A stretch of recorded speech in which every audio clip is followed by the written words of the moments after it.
Hello again, everybody. Zack Attack is here in my WWE Raw review for tonight, December 12th, 2016. Of course, the final Raw before Roadblock from Philadelphia, Pennsylvania. Now, when it comes to this Raw tonight, especially like I said, being the go-home show before the pay-per-view, it was an okay Raw. The story tonight was involving the New Day and their quest to tie with Demolition, eventually break the record as the longest running WWE World Tag Team Champions of the world. They would have to defend in two triple threat matches tonight. The one that was previously announced and another one that was added later.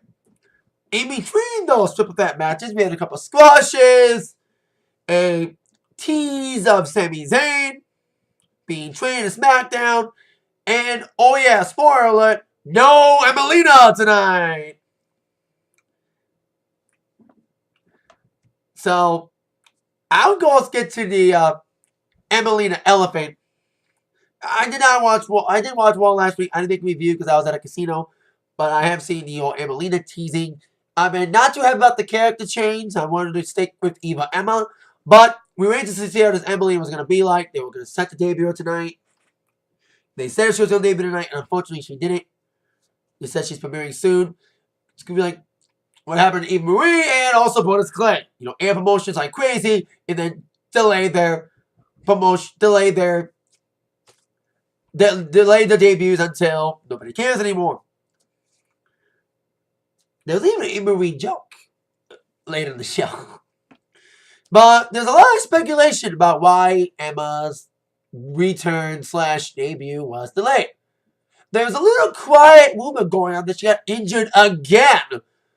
Apparently with a knee injury. That's what I'm hearing. It's not official, but there is a little rumor about that. Some fans are saying that's the speculation.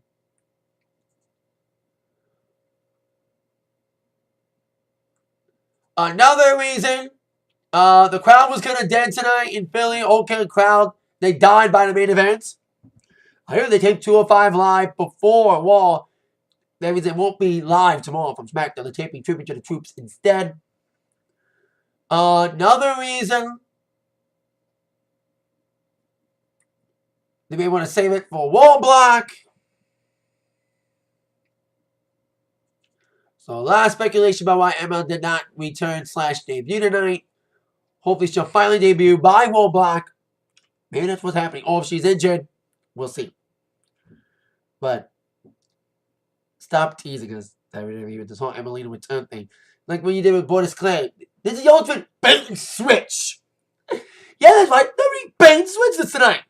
Emmalina's debuting this week. Yeah, she's not debuting tonight. It might be like Brodus Clay. Come out the crickets. After his promos and he comes out with the fucking sauce. There's a lot of jokes about that on Twitter. But now on to the opening match, which was the first of the two triple threats for the WWE World Tag Team Championships. The New Day defending first against the Club and Cesaro and Sheamus.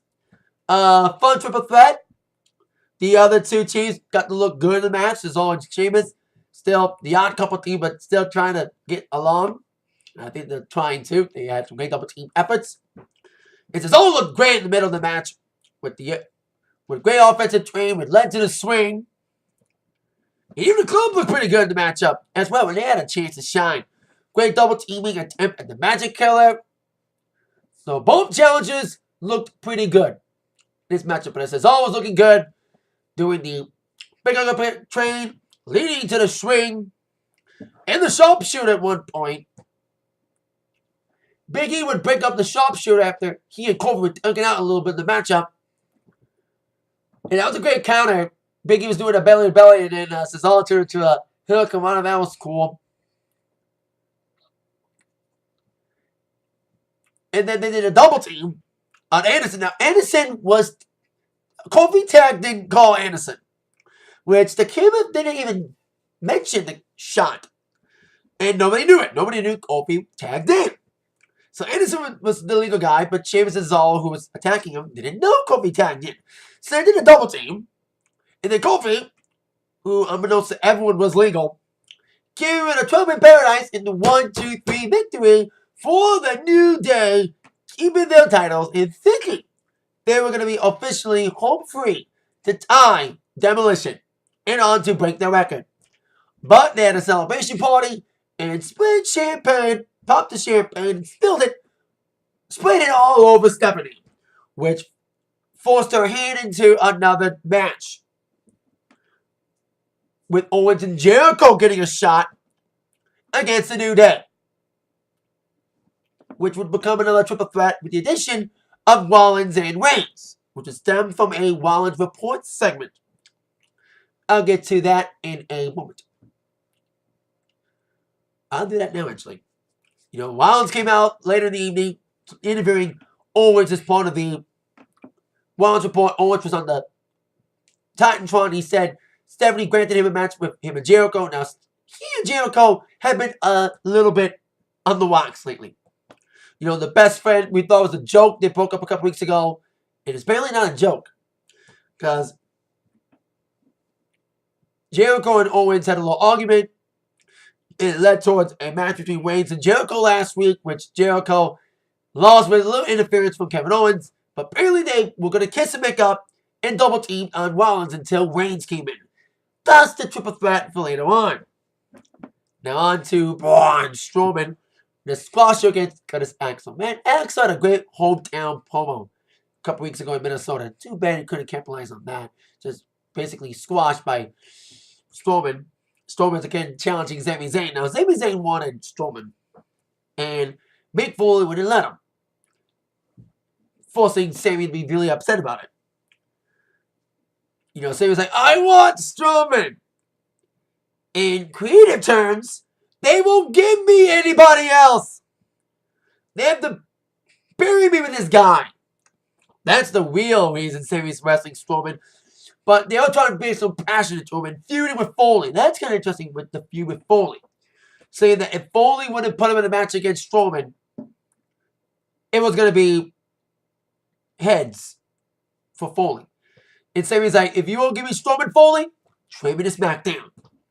And I thought, yay! Finally! SmackDown would treat Sami with so much respect and so much dignity than they fucking did on Raw. He would be treated so much better. This is what we've been wanting for a long time, for Sami to get traded to Raw. But then it was all a little setup. Because Foley was like, well, I have a contract here, and you're going to sign Sami. We're going to trade for a superstar of equal value. Eva Marie. Wah, wah. That's a joke, right? That was a joke. Sami's like, are you kidding me? You're going to trade me for Eva Marie? I'm worth more than 100 Eva Maries. Which is true. He has more fucking talent than Eva Marie. That's what's wrong with WWE today. They want to push people that aren't as good as Sami Zayn. They let him under the rug, like, Sami Zayn, he's a good wrestler, but nah, let's not push him. Let's push James Ellsworth. Come on. Let's push Eva. Come on. But then Foley relented, saying it was all a setup. Sami, there was going to be no trade. I just wanted to get into your head to see if you really wanted Strowman. And guess what? You want it? You got it Sunday at Roadblock. Now, there was a segment after he beat up Axel that Strowman said, Sami, you wouldn't even last 2 minutes with me. Foley's like, well, I'm going to take Strowman up on that challenge to see if Sami can last 2 minutes. But I'm going to add 8 more minutes to that. We're going to see if Sami Zayn could survive 10 minutes with Braun Strowman this Sunday. So, there you go. Hopefully this feud can come to an end and Sami can get fucking pushed a lot. It's kind of sad it was a teaser, though. But if he want to get traded to SmackDown, I would love to have seen Kalisto traded to Raw. Would be great in the Cruiserweight division. Or even Corbin. But I'd rather have Kalisto. But fuck Ibushi. And speaking of the Cruiserweights, we had 2 Cruiserweight matches tonight. First off, we had Daivari, Ariane Daivari, taking on Lindsay Well, the match was just okay. They had a little time to show off. But the best part of the match was Jack Gallagher. Apparently they're having a feud starting with Gallagher and Daivari. They had a match on Raw last week. They also had a match on 205 Live last week, which the Volume won and attacked Gallagher. So apparently they have a feud going on. And I love when Gallagher came out, and he's like, I'm going to be a gentleman and tell you I'm going to interfere. That's interesting to see a guy come out and just say, hey, I'm going to be a gentleman about it and say I'm going to interfere. That's almost like when Edge and Christian was on commentary once, and they say, we're going to make a one-in. But in more of a heelish way. Like, we're going to do a one-in tonight, and then one-in. But Gallagher was more genuinely about the one-in. He attacked the ball, he calls it a DQ. So we have a little feud going on. And I love Gallagher in the CWC. He was one of my faves. So I'm happy that despite the minimal exposure and minimal build for the Cruiserweight division on the main roster, at least they're going to try to push Gallagher to be a fun character. They're doing a decent job with what they're doing with him right now, with him just showing off his flamboyancy and gentleman-like nature and just comedic fashion. So I can't wait to see how it's going to end up here with Gallagher against Navarre. The feud continues, especially from that attack, that gentlemanly attack from the extraordinary gentleman, Jack Gallagher. So, yeah. Then it was the Wellness Report, which I just mentioned with Owens as the guest, which would lead to a Jericho appearance. And apparently Owens and Jericho were on the same page for that point in the night. And double team the Rollins to the appearance of Reigns got booed out the building. Who'd have thought that this was the building last year, 1 year ago this week, or next week, that Reigns would win on Raw. In Philly, after getting booed in the Royal Rumble. When he won the Sheamus. That was the only chance that we had of making us believe Roman had the chance. Like, it was a cheer for the most time, but then it's like, they turn on him again because he gave bear down our thoughts. So after the Rollins Report, we have another Cruiserweight match involving the two former Cruiserweight champions, TJ Perkins and Brian Kendrick. The Brian Kendrick. It was revealed that they would be in a triple threat match with Swan, the new Cruiserweight champion, and Roadblock. Stemming from what happened last week on 205 Live when Brian Kendrick lost on the very first episode. The rematch was last week.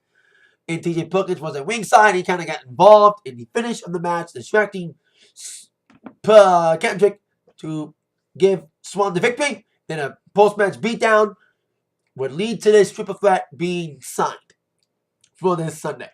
It should be a great triple threat if they give them the time and the effort and let them do the match they should. But these two had a decent matchup. And they finally, it's interesting. Have you noticed that on the screen when they do TJ's intro, they have the ramp has a picture of TJ. Even when he lost the Cruiserweight Championship, they still had him with the belt. They finally changed it without the belt. So, yeah. So, anywho, TJ and Kendrick exchanged some moves, including the drop kick, the wacky ball drop kick. It was like not the best one. It was kind of botched up. TJ got tripped up, but he got enough of it on the outside of the ball with Kendrick, and then he got back in the ring. Despite DJP's best effort with some springboard moves and, of course, dabbing along the way, Kendrick would come back with some kicks of his own, leading with the sliced bread. Leading up to the victory, 1, 2, 3 for the Brian Kendrick with momentum on his side, wanting back the Cruiserweight Championship. Now, I'll be interested to see if he does retain it over Swan, if Swan's only have the belt for a couple weeks. The only reason I would see Kendrick win back the title is so he can feud with Gallagher after he's done with the Navarre. So we'll see what the future holds for the Cruiserweight title as of Sunday and who walks out with it. Now, on to when the wall started to drag. Squashmania! With Bayley against Alicia Fox. Now, I think a lot of people were thinking Bayley's opponent was going to be Emmalina. I think that's probably what they were going to do. Have Emmalina debut with Bayley tonight. But last minute, Alicia Fox came in. Apparently, they are trying to add some more characteristics to the Cruiserweight by having Cedric Alexander be Alicia Fox's new boyfriend for reasons. That's as bad as putting Summer Rae with Tyler Breeze. Didn't get him anywhere. That's exactly what might happen with Alicia Fox and Cedric Alexander. May take Cedric nowhere. We didn't even see Cedric at all. It's like, He's over being Cedric's boyfriend, your Cedric's girlfriend. We didn't even see him at all. So we have Bailey and Alicia in an okay little squash with Bailey winning. You need something better for Bailey to do, but with the Sasha Charlotte feud going on, Bailey has nothing to do, but maybe we'll see it end this Sunday. In the Iron Woman match. Yes, I'm so happy they're doing it. Like a lot of people, I'm upset about the booking of the feud with the hot potato. The hot potato of the title ruining the feud for me and a lot of others, but you can't deny it. The match has been phenomenal. You know what I mean? I've been applying these two for so damn long. They get an opportunity to feud on main roster, and they finally have, and despite some little booking with the hot potato for the title, I'm still loving the feud. The great promo tonight, and I believe the Iron Women match will be great. I hope Sasha wins. It doesn't just lose it again to Charlotte. That would be bad if they once again play hot potato and ruin this feud yet again with the booking with, oh, Sasha wins on Raw, but Charlotte wins the next pay-per-view. Apparently they say Charlotte's undefeated on pay-per-view. But hey, if the Dallas Cowboys' undefeated streak can come to an end, so can Charlotte's undefeated streak on pay-per-view. We could see Ric Flair come in and screw Sasha. Turn heel on her. Despite being on her side, especially that vicious promo at the end of Raw. That was a vicious promo at the end of Raw with Sasha and Charlotte. That was amazing. So despite the booking, the hot potato, I'm still loving the matches, and I am looking forward to the Iron Woman match. 30-minute this Sunday at the pay-per-view. Should be phenomenal as usual. Now on to the Rusev Lana thing. I like the TV-14 type segment they had with Enzo being floated by Lana. It was all set up, and I think we all saw that coming. Set up, attack from Rusev with Enzo Cole with his pants down. He sold his injuries from that attack to have Big Cass come out to defend his honor. And then he brawled a little bit.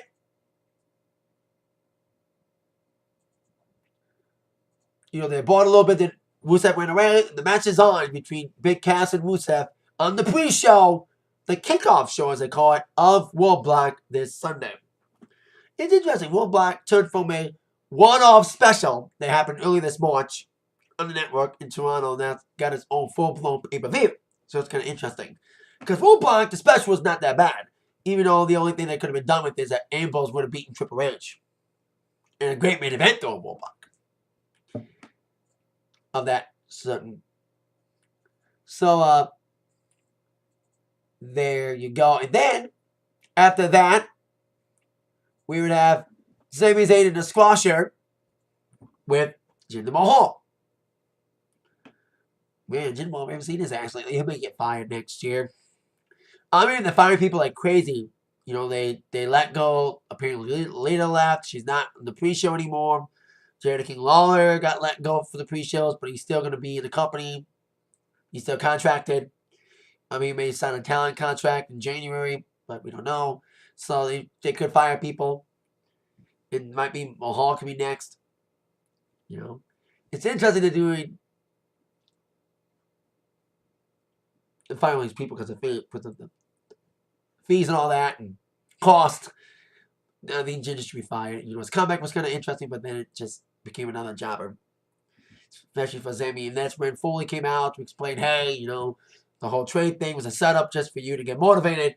And you will take on Strowman this Sunday. Hopefully Sami does win and ends this feud and gets pushed properly. He needs to get fucking pushed and have all these guys getting more opportunities than him, especially fucking Ellsworth. Nothing against Ellsworth, but he was a fun jobber, but we'll see how long he lasts. He is the Eugene, but less special needs.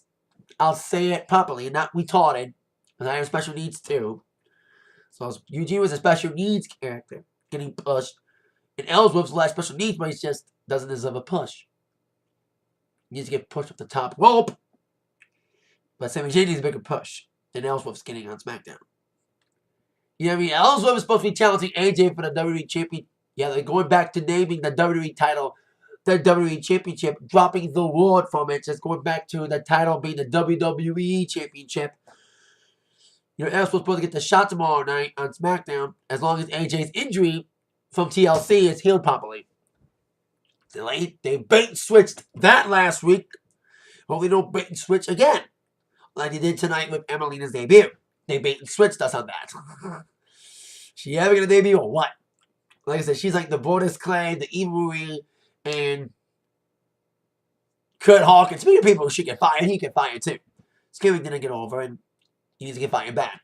So much for coming back. Same with like Jinder Mahal and Hawkins came back to add more to the roster after the brand split, but they ain't doing nothing for it. So they probably get fired soon. And oh yeah, Paul needs to go back to NXT. Anyway, on with our main event with no Emmalina in sight and a tease of an Eva Marie trade. Eva Marie was trending after that tease from Foley. We're going to have our triple threat match with the New Day, Seth Rollins and Reigns, and Jericho and Owens. When they spilled champagne on Stephanie, I thought they were going to maybe debut the Revival. But instead we have the second triple threat match. And I'll get to my thoughts on Revival and when I think they'll debut. Then we had this was a better triple threat match. The best part of the match was the double Tower of Doom with all 6 guys involved in it. You know, all 3 teams are, yeah, I was right, all 6 guys in that spot. And Xavier would team up with Big E because Kofi was in the first match and Xavier would be in the second match. So, fun little triple threat. Owens and Jericho were on the same page for the moment. As they were looking good, isolating Woods. Woods would get in, get some big shots in, and then Reigns getting booed out the building. The crowd was dead at this point. But then, the crowd woke the crowd up with Reigns getting booed out the building. And the Tower, I think the Tower of Doom really sent the crowd. That woke the crowd up. And then, you know, Owens and Jericho looked good. With Owens doing the cannonball. The great double teaming. Jericho did the Jericho at one point. And there were so many near falls with Reigns getting a spear in. And there were so many close calls in this match. Especially one of my favorites was Jericho and Owens, you know, towards the end of the match, came in.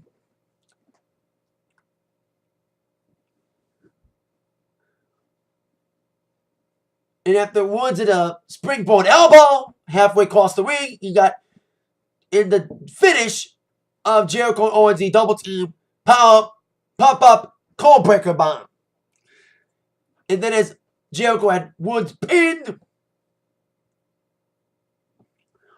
1, 2, and it was very close. I thought that was it. But then Owens inadvertently got pushed into Jericho by Rollins after that double team.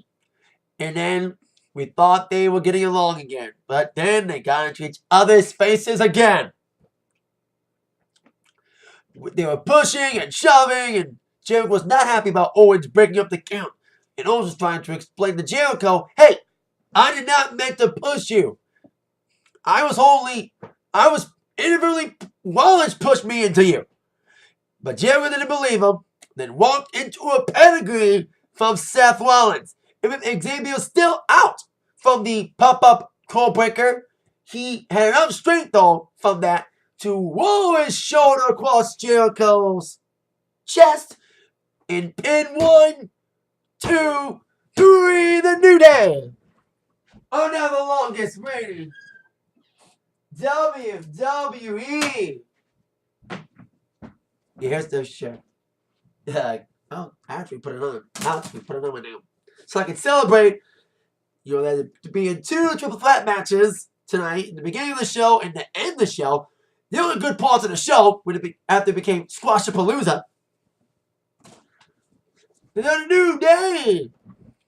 Another longest reigning WWE World Tag Team Champions of all time.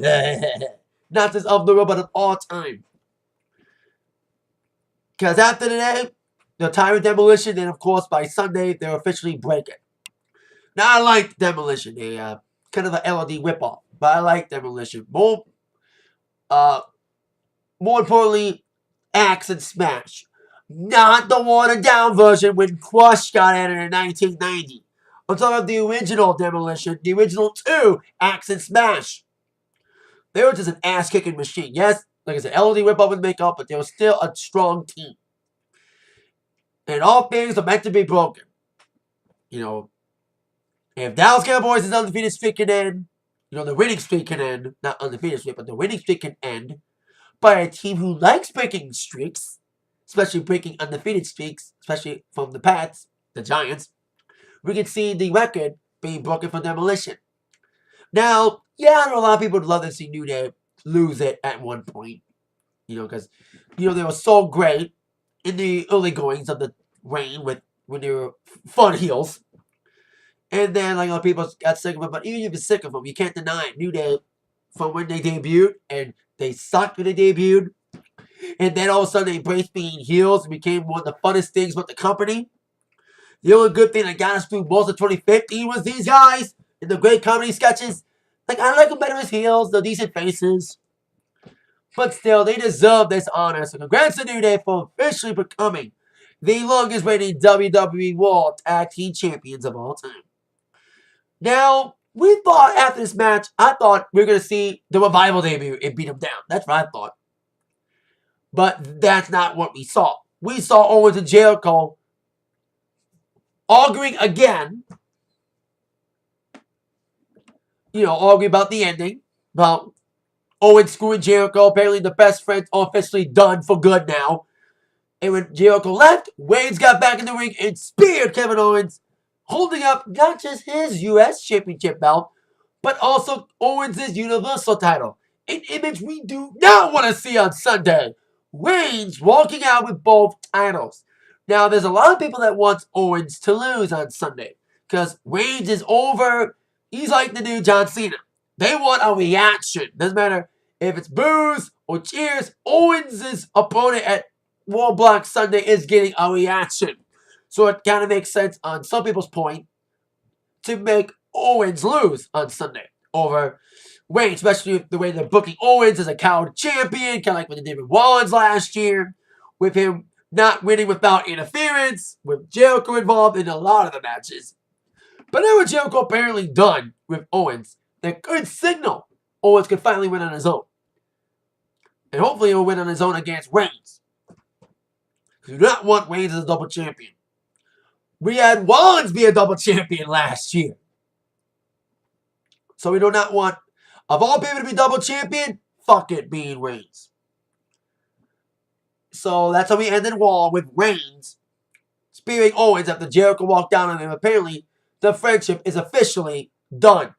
Now, I think Owens is done trying to rekindle the friendship. We thought they had it all patched up with a double team on Rollins early in the evening, but then after that inadvertent push, when Rollins inadvertently pushed Jericho onto Owens, when he pinned Woods after the double team, thwarting their chances of being the WWE Tag Team Champions. I was going to say Universal Tag Team Champions. That would be funny. That was the new name. Instead of being World Tag Team Champions, being the Universal Tag Team Championships. Be weird, but it'd be designed just like the Universal belt is. So after all that, apparently Owens and Jericho are officially done. So now that New Day retained, the question is now, who would they take on Sunday at Roadblock? Would they be defending the titles at all on Sunday? I kind of said as my attack sports today that I predicted that New Day will retain tonight.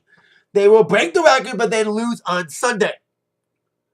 They could have like New Day come out and do an open challenge that could lead to the debut of the Revival, and have Revival be the new tag team champion. I would love to see the club win if they were booked more properly, but what better way to debut onto the main roster than to end the record-breaking reign of the New Day? That would be the Revival's job on Sunday. They lost their NXT titles, and they've gotten so much better as a team. Early this year, they didn't get enough heat. There's average workers, but then they got more heat on them, and the top guys, and they're just an amazing tag team. In my mind, they are tag team of the year, not in NXT, but all in WWE. I love New Day, But when you think about like real teamwork, it has had amazing matches this year. Look at the Revival's track record on NXT takeovers. Since NXT takeover the end, they have been the match of the night for the last 3 takeovers. The match against American Alpha, takeover the end, match of the night. The match of the night of NXT takeover Brooklyn 2 was the match against DIY. The Best Out of 3 Falls match against DIY takeover Toronto. Match of the night again, and some say match of the year. It was an amazing Best Out of 3 Fall match. Revival was such a great team. You know, they're an old school team. They're like the Brain Busters reincarnated.